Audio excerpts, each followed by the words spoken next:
Hello and welcome to the CX Files podcast for Thursday, 7th April 2022. My name is Mark Hillary and I'm in Sao Paulo, Brazil. Now, Peter Ryan is not actually going to help me introduce this edition of the podcast because he's over in Poland right now. He's been delivering a speech today on the new research from Ryan Strategic Advisory, which is his front office BPO Omnibus survey. Now, every year this is anticipated throughout the industry and it gives feedback from many different industry players on where they prefer their CX to be delivered from. Now, I'm not going to extend this introduction for much longer now, but let's go straight to Peter introducing his new research and the results of the CX Omnibus Survey 2022.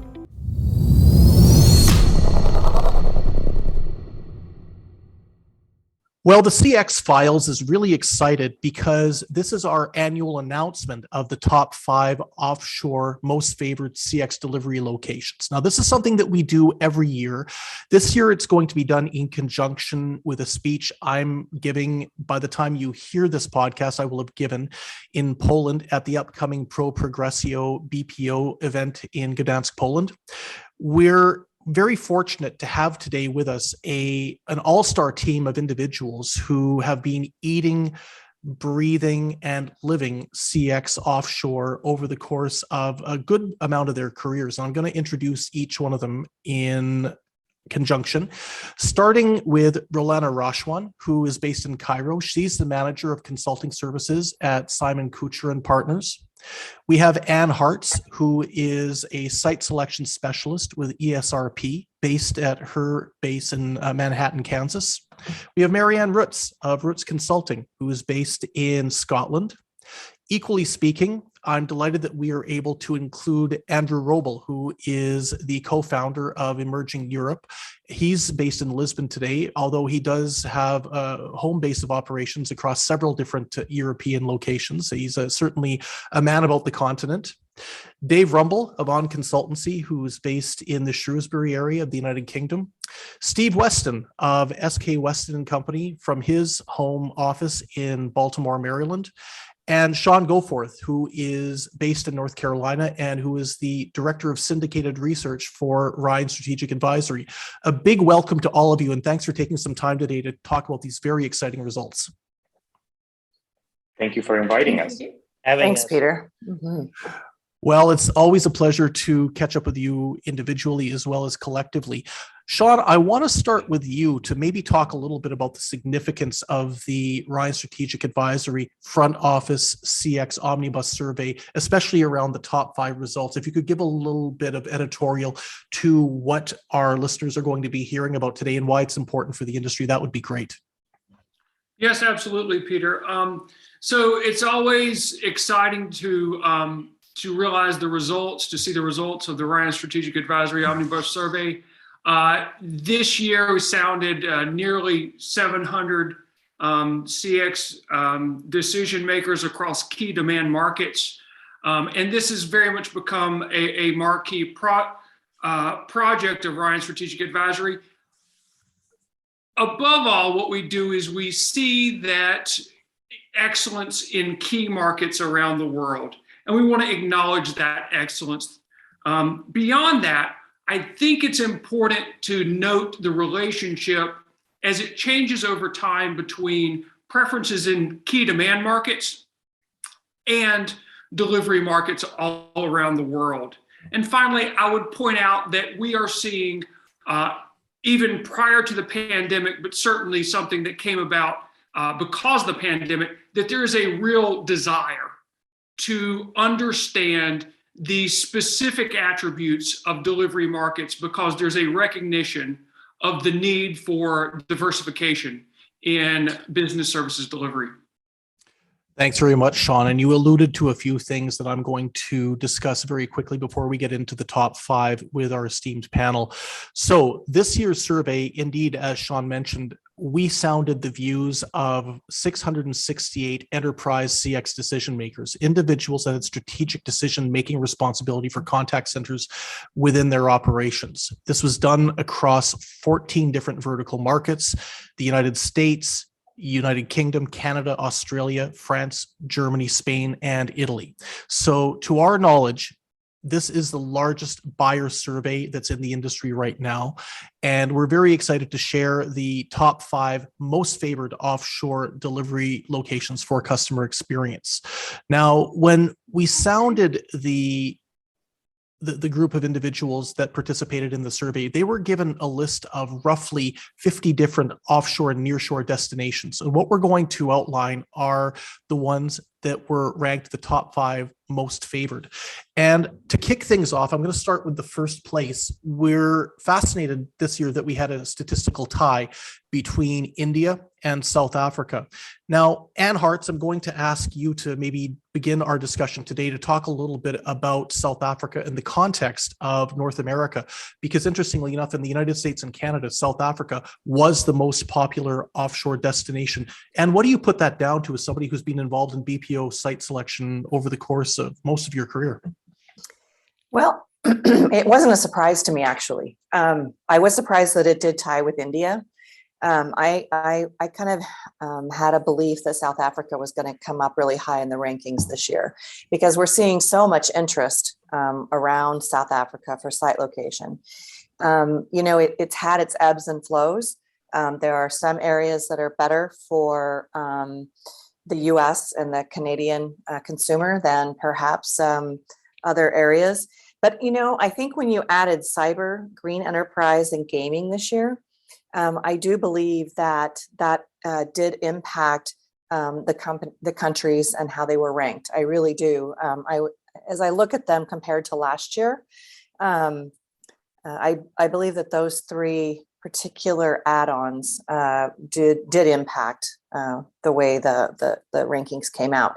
But South Africa is really hitting a high point right now. We're hearing lots of demand from clients wanting information. They want to really understand how they can be successful there. And there's a lot of not only customer experience, but back office and other things that companies are looking for right now. So I'm excited to see that it's there. Very excited. Thanks a lot, Anne. Now I'm going to flip it over to Dave, being based in the United Kingdom. Dave, one of the things that I thought was interesting was that from the standpoint of the UK, India came out first. It pipped South Africa at the post. There seems to be a rejuvenation of interest in India within the scope of British enterprises, as well as within the outsourcing community. What are your thoughts about India's strong first place showing in the UK this year? Well, I think, with all of these things, it ultimately comes down to the investment case and the business case. And it's very clear that, that's where India has a long-term sustainable advantage over South Africa and other destinations.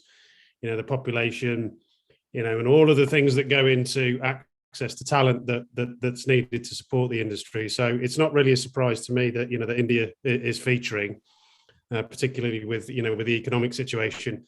And we should also not obviously forget that we've had Brexit, and so trading arrangements with India will start to have an impact in the way that we look at geographies and the way that we look at certainties around currency. And that is a drag, I have to say, for some of the things that go on for South Africa, is that the rand is pretty volatile. So when we start to get into the whole, kind of expectations about the affirmation and strength of a business case, then India, obviously, I think would prevail. That said, the nearshore dynamics that come from, the time zone that South Africa sits in, being, obviously geographically much closer in time zone perspective to the UK, and particularly for those front office services where, kind of more closer cultural affinity is needed, then you can see the kind of the pendulum swings back towards South Africa. So I think back office, the services with higher degrees of complexity are naturally drawn towards, India as a more sustainable geography, but the front office services and things that are going into content moderation are definitely, kind of favouring South Africa. So I have to say, surprised to see a draw, but it's good. It's good to have some healthy competition between destinations. It's true, and it's good to have some drama as well. And you're right, it was a big surprise for the draw. And for second place, there is a draw again. We see in second place that Poland tied with the Philippines. Again, a big surprise to see a tie for the runner-up for the silver medal. Now, if I'm looking at the Philippines, Steve. Obviously, it's been a legacy destination, especially for the United States. What do you see as the appealing elements around the Philippines in 2022? Especially, I think we can all agree that the public relations that the country's received for a number of different reasons haven't been great the past 2 or 3 years. What's drawn this interest amongst the decision makers participating in this year's survey to perhaps renew their interest in this geography?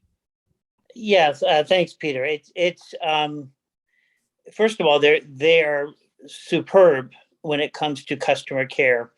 It is in their DNA, and they have delivered exceptionally well.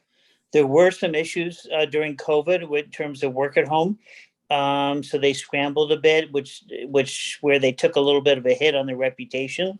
But they've gone beyond that at this point, and U.S. also.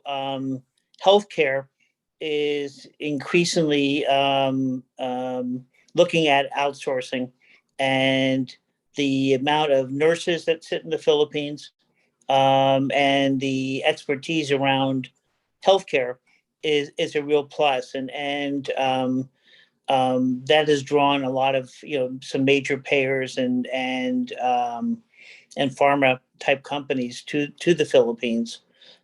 Lastly, they in looking at the geographies around the world, and comparing it to some of the countries that are on your list, they still come out very favorable ratings with our clientele, and again, mostly around customer care, ease of delivery, speed of execution on deploying new accounts. They really are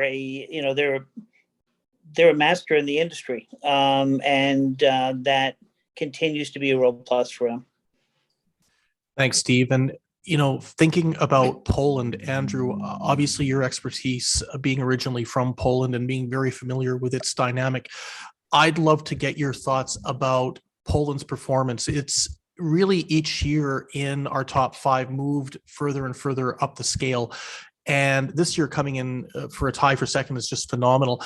One of the things that struck me was that Poland was by far and away the most popular location in what would be considered emerging Europe when put forward to our survey respondents. What do you attribute this to? What has made Poland really the standout within Central and Eastern Europe for this type of work? Well, thanks, Peter, for the question. I think there's been if you look at Poland in the first place, Poland has been at the forefront of these delivered locations from Eastern Europe for quite some time now, and also looking at the survey results over the last few years, we've seen Poland being sort of mentioned quite a few times in the past, and if we look at the country, it is the biggest economy in the region. So that means that there is also a huge pool of talent that has contributed to that. But apart from the talent, I would also look at things like the business environment, things like infrastructure. I'm talking about IT infrastructure. These things have been developing quite well over the last 10, 20 years. So even if we look at the Emerging Europe Future of IT Competitiveness Index, Poland is at the very front. In last year, it was ranked number 1. This year, number 2, just a couple of points below Estonia. So I think the talent, the infrastructure, and the business environment. And of course, if we look at the UK, for instance, or Germany, this is a nearshoring location. So, it is really easy for clients from the UK, from Germany, from other Western European buying markets to actually venture out to countries like Poland to have all these services delivered. Thanks, Andrew. And Marianne, this is interesting what Andrew brings up, because I should point out that Poland was a very close third behind India and South Africa amongst UK respondents. Based on the work you're doing with your clients, are you finding that there's an upswing in interest for CX delivered from different cities in Poland? Absolutely. And quite honestly, I was hoping Poland would win. I really did. Seriously, I'm seeing a lot of UK businesses looking at cheaper service delivery, especially for multilingual. And that's very clearly driven, as Dave mentioned earlier, by the Brexit situation. We haven't got the workforce anymore, for example, that speaks, for example, excellent German or Italian, French. And secondly, we also see the challenge now driven a lot by the economy, for example, in the pricing. So where do you go if you don't want to go really offshore like India or South Africa? What's your closest option? And it is Poland. Given the fact that the Polish workforce has really shown when they work in the UK, they're there on time, they're very highly educated, they deliver and they care. So if you're looking for that package, you would naturally now drive towards Poland. And also potentially some of the other destinations, the likes of Romania or Turkey, they're probably shrunk a little bit within the offshore or nearshore proposition, and the likes of Georgia, they are just up and coming. So if I go into a UK firm and say, have you considered going to Georgia? I'm getting a blank. If I say, have you considered going to Poland? Yes, absolutely.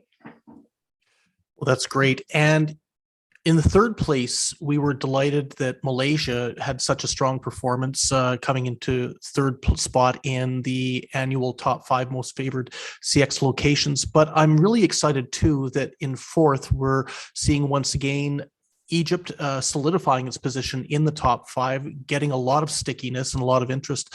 Now, Rolana, you have been at the forefront of the promotion of Egypt as an offshore and nearshore destination. And to put it into context, out of all the different countries in the top 5 this year, Egypt was the most consistently well regarded, not just in the English language speaking countries, but in the non-English language speaking countries. In fact, not only did it perform exceptionally well in the US and the UK, but it also placed first in Germany. It did very, very well in France and Italy too. Can you talk a little bit about what you see as the critical advantages that Egypt's obviously bringing to the table, but are also being picked up on by enterprise CX buyers of outsourced services? Well, I believe the talent is the key, and as with all the other locations, talent is the asset that everyone is looking for. But maybe the different thing about Egypt is that it's not only the multilingual talent or the large pool. We're like 100 million population with over 600,000 graduates each year. But it's not only the size of the pool, it's the quality and the human factor. I believe the human factor is the most critical element with the CX. So you need to engage with someone who would actually empathize with you, who would actually understand your problem, and not just look at the manuscript and try to go like with the troubleshooting process, but also try to think, have a problem solving and how we can work together. I think that's one of the main critical areas in talent, and also with the culture. So being like an old civilization and being exposed to different cultures over the years. So the culture compatibility makes it working very well with the Western locations in Europe, with the US, with North, and so on. And adding to the talent, I think the government has been doing a great effort in this area. So the government support is key. The promotion efforts that the IT Industry Development Agency have been doing over the past like 2 decades. This is something that's also influential. And even recently also with the launch of the strategy and putting down like more incentives to investors and showing the confidence of how we can help you and how we can be a helping hand, that's also very important. And lastly, what I think would also differentiate Egypt from other popular locations is the resilience. So it played very well with the outset of the COVID and how things were like the shaking at that time. So the resilience of the country also helped so much of being like a go-to place. That's in a nutshell.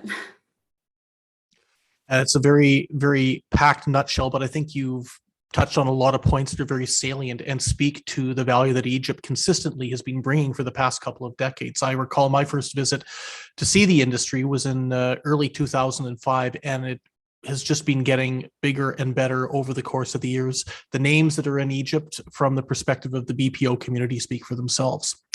Now, for our fifth place in the top five, we have a nearshore legacy destination, an American nearshore legacy destination in the form of Mexico. So, Anne, I'm going to flip back to you for a quick second. Then I'm going to go to Sean to get some thoughts a little bit about Mexico and why it seems to be endearing itself or continually endearing itself to especially the United States buying community as well. This year, quite frankly, it did exceptionally well in Spain too. Obviously, it's been one of the longest players on the market. What's keeping the interest up in Mexico as we look at the 2022 results? Oh, you're on mute, Anne. There's a lot to say about Mexico. I mean, they've been up and down as far as a US specific client destination. I was glad to see that Spain was really looking at Mexico this past couple of years. Mexico has always been an amazing location for my software clients. They absolutely love Mexico, and they always want to try to find the next best place. But we haven't seen a lot of that in the past, but in the past couple of years. Recently, we're seeing a little bit more, and I have to wonder if part of it is travel. People have had a really difficult time getting in an airplane and traveling. I also, with No More Pro Mexico, has been a very difficult opportunity or lack of opportunity for those of us who need to get information. I was really disappointed in Mexico when they disbanded Pro Mexico to get the information out. They really need to reconsider that if they want to go up further in your list. But we are seeing some more, especially Mexico City keeps popping up right now. Guadalajara used to be a real big location. It got so saturated that nobody could be successful there. But we're seeing a real interest again in Mexico City, and I'm very excited about that. We're seeing more interest in Monterrey again. Monterrey, I'm convinced, because of all the tech work that is looking to go to Mexico. But again, to your point, Peter, I think Mexico is much easier to get to than, say, some of the other locations on your list. And with COVID, that has been a very huge concern. If I could add one more thing, I'd like to back up real quick on Egypt. I had two little insights on Egypt that I wanted to share. One of the things I've noticed with regard to Egypt is clients who are located there, they are the first ones to be the ambassador as to why other companies should locate to Egypt. I think that has been a really solid reason why companies are not fearful of venturing into Egypt. And then I would also say that I was happily surprised at how quickly Egypt turned and was able to become remote work. They did an excellent job. They were very prepared. The companies with whom and clients with whom I've spoken did not have any issues, so to really, truly, as other countries with whom our clients, or where our clients are located. In fact, I think some of our clients had a better move to remote in Egypt than they did perhaps in the US. So I was really pleased to hear that. So there's just a couple of 2 cents that I had on Egypt. Thanks a lot, Anne. Sean, very quickly, Anne touched on the fact that we're seeing a resurgence in interest in Mexico around the Monterrey region or the Mexico City, the DF region, where I know you resided for a number of years. We're also seeing a lot more interest in what's being called now the hyper nearshore. And maybe you could provide a little bit of insight in terms of what that constitutes and your views on the hyper nearshore and the growth around not just people kicking tires, but actual deployments going into some of these communities. Sure thing, Peter. So first, I would say that this is a welcome return to the fold for Mexico. It structurally deserves to be in consideration when you look at an American nearshore play. Spanish English bilingual delivery is excellent. It has multiple cities. It is accessible. To build on Anne's point, I think what we have to acknowledge is, there was an election in Mexico's current president in 2018, nixed the investment promotion agency ProMexico. But last year, amid souring foreign investment appetite, there were off-year legislative elections that fortified the position of a number of centrist parties and will effectively block any attempts to carry out a legislative agenda that is, frankly, more hostile to foreign investment. And so I think investors are now breathing a sigh of relief, and they're welcoming Mexico again for its core attributes. Regarding the hyper nearshore, it is interesting. Of course, Mexico City is well established, Guadalajara, Monterrey, but we are seeing more and more investment and traction in the hyper nearshore along the US-Mexico border, where in Tijuana, in Mexicali, and these other locations, you're starting to see not just accessibility, but accessibility that's really unprecedented. Investors and executives will live on one side of the border and commute to the other side.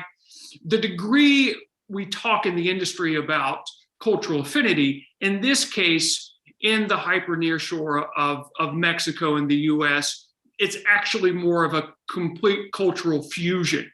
And it goes all the way through the food to the music. And so they really are speaking the same lingo. And this is going to be an emerging growth opportunity for enterprises that are looking to expand in the American nearshore. Thanks, Sean. So there were some interesting results as we broke out the survey data when we started looking country by country in regards to the demand market participants. And one of the more intriguing ones I found was when we looked at the French results. Now, there was a tie for first place in France. It seems there were ties everywhere this year, more ties than in a neckwear shop.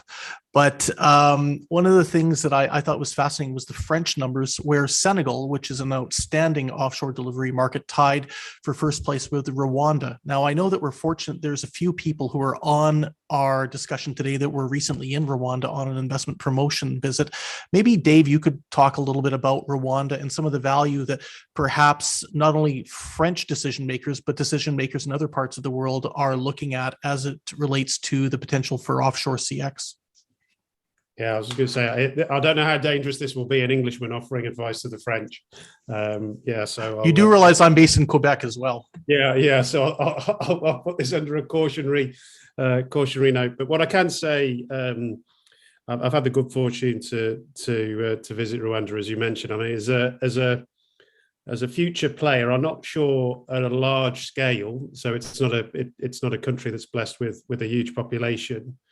But certainly, in terms of its development post its most recent traumatic history, in terms of the investments that the country's made in infrastructure, in building the capability to accept foreign investment, in most importantly, looking at how they develop talent. And when we start to get into how they develop that talent under the auspices of where that skill is nurtured and developed, it was really encouraging to see software development. And I think most of the software development engineers that we met were women, which is, uniquely, kind of different when I've just had the conversation about India, which would probably fall completely the other way. So I think, it's great to see that the French are looking at, at destinations outside of North Africa as a consideration. I think it's exciting to see West Africa and East Africa participate in that as a potential future investment. And it's great to see that Senegal, and more importantly, from having been there, Rwanda feature on their profile. I do think it's a country that's got a lot of potential. Great. Steve, you were in Rwanda on the same excursion. And what were your thoughts about the applicability of Rwanda or potentially even other African destinations within Central Africa for the North American market? Rwanda was a outstanding surprise, I think, to all of us. The language capability in terms of English, as Dave mentioned, the large IT component. So in terms of doing tech support, both voice, digital, was tremendous. The great news there too is the government support, and not only are they behind this industry, but they listened to us we presented our findings, and they listened, asked great questions, and took that away as a good game plan to get them off and running. The talent pool, I got to say, the people we met, again, blew us all away. How educated, how driven they all are in terms of making decisions, and driven in terms of support, especially in the IT world, was really second to none. Infrastructure was a real surprise too. Very solid throughout the country, both brick and mortar and work at home. And then again, a strong, young, educated labor pool was the last big surprise for us. Great. Thanks a lot, Stephen. Rolana, it's interesting because as somebody who has worked for quite some time in the promotion of one African location, i.e. Egypt, to the rest of the world, you had the chance to visit Rwanda on that trip as well. And I'd be fascinated to get your views about the emergence of some of the new disruptive African countries when it comes to outsourcing, and how you see that evolving and how that might look in future surveys as we continue to sound the views of enterprise decision makers. I totally agree with Dave and Steve about the potentials of the country. It's small, it's still green field. So there's a lot of opportunities of working in a location that hasn't been saturated. And looking at it from an African context, like what Steve mentioned, they were very eager to learn from the experience of the experts, the analysts, and they were eager to learn from the experience of Egypt, how we did it like 20 years ago, and understanding those what worked and what didn't work. And because we were like in the same place of understanding, then maybe Africa doesn't have this right perception among the Western part or the North American part. So being in the same place, I totally understand the situation, and it's like, do your job, build the value proposition, and it's going to come there. So I'm glad that it's not going to be like Egypt and South Africa. We're seeing more of newcomers in the emerging locations in the African continent, and sharing this and showing the success of what Africa can offer was actually blowing. It was great to see this. Fantastic. Well, to finish off, I'd like to talk a little bit about perhaps some of the performances that you could be considered not as expected as perhaps we would have anticipated this year, that were perhaps a little bit more underwhelming. Firms that didn't, locations that didn't make the top 5, and quite frankly, didn't come close to making it. And there were a few surprises. Starting with you, Andrew, and to get your thoughts, Marianne, as well. There were a number of countries in Central Europe that I anticipated would do much better in this year's survey that unfortunately just didn't seem to cut the mustard. As I take a look at the results, if we look at the bottom 3, it was Serbia, Bosnia, and Kosovo. Now, we've seen a lot of activity in all of those countries. And Andrew, maybe to start with you, what do you put down to the fact that while there's been a lot of chatter about these locations, the level of favorability just hasn't been where perhaps we might have anticipated? Well, I think the 3 markets that you mentioned are relatively smaller in the first place. So I think, that would be one of the things that I would attribute this sort of delay in being recognized in a way. I think I would rather see countries like Romania, for example, or obviously not in the current circumstances, but countries like Ukraine, which, as we know, is, despite the situation, is still delivering services at a very high level. And I think maybe that is also an opportunity to reiterate that fact that Ukraine, despite the challenges that some of the CX and IT and other companies are experiencing, are still delivering those services. So I think with the markets that you mentioned, it would be the size. I would be expecting more recognition for countries like Romania, which is slightly bigger.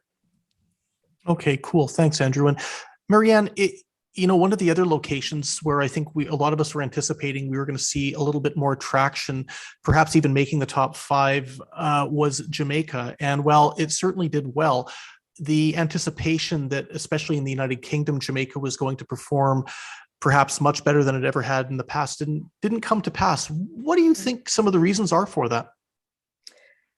Well, having spoken to a number of people who were very interested in Jamaica and also to the Jamaican promotion board in London, it would appear that one issue certainly was the travel. So COVID did not help.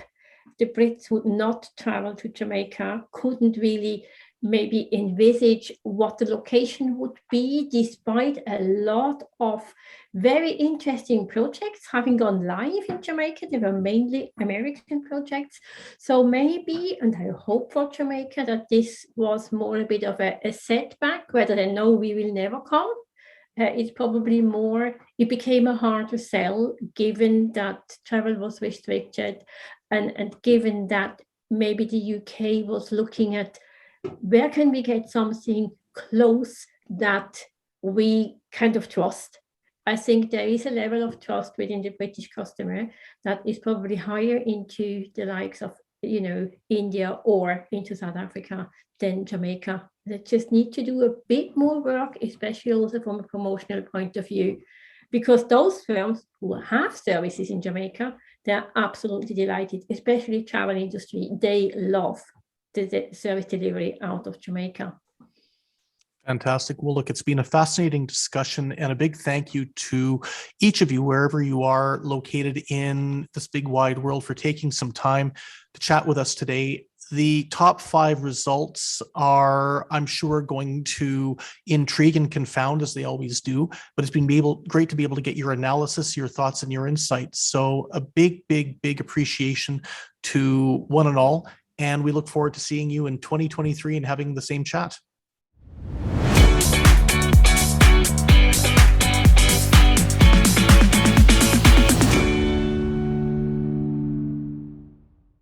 Thanks for listening to the CX Files podcast. We really appreciate your feedback and suggestions. You can reach myself, Mark Hillary, or Peter Ryan via LinkedIn. Please also leave a rating or review on your favorite podcast provider, as that helps more people to find us. As always, we'd like to thank Chris Haig at Traction Media for the CX Files graphics. See you next week.